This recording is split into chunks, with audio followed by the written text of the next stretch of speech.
Baik, Kak. Untuk pertanyaan terakhir, bagaimana cara mengatasi atau membasmi kutu daun itu sendiri?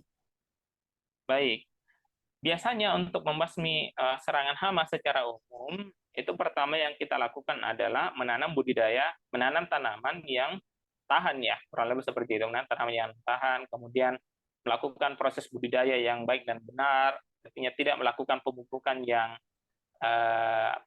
yang berlebihan, misalkan tidak melakukan penyemprotan hama pada saat kondisi hama yang masih populasinya masih rendah, seperti itu. Dan biasanya untuk lebih spesifiknya itu kita menggunakan musuh alami.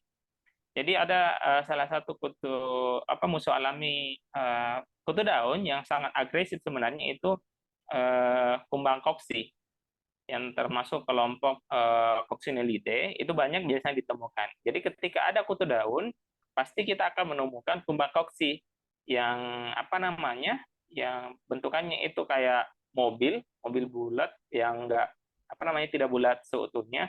Kemudian ada total-totalnya hitam, orange dan seterusnya. Baik, Pak. Eee, yang terakhir, bagaimana cara mengatasi atau membasmi serangga hama kutu daun tersebut?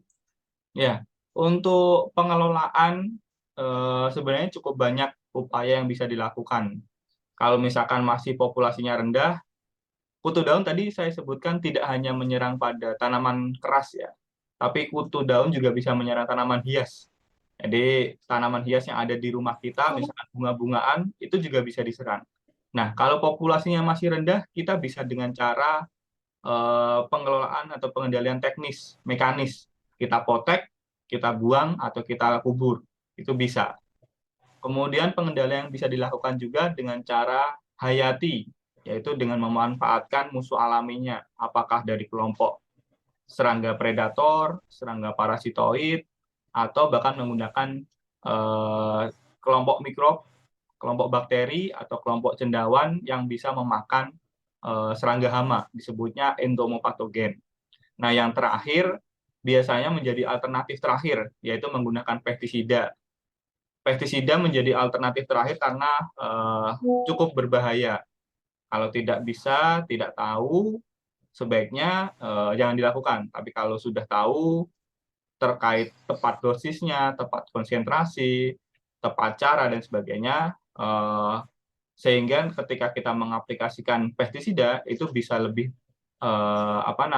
bisa tepat sasaran nantinya. Jadi pestisida banyak jenisnya yang bisa digunakan untuk pengendalian dari kutu daun itu.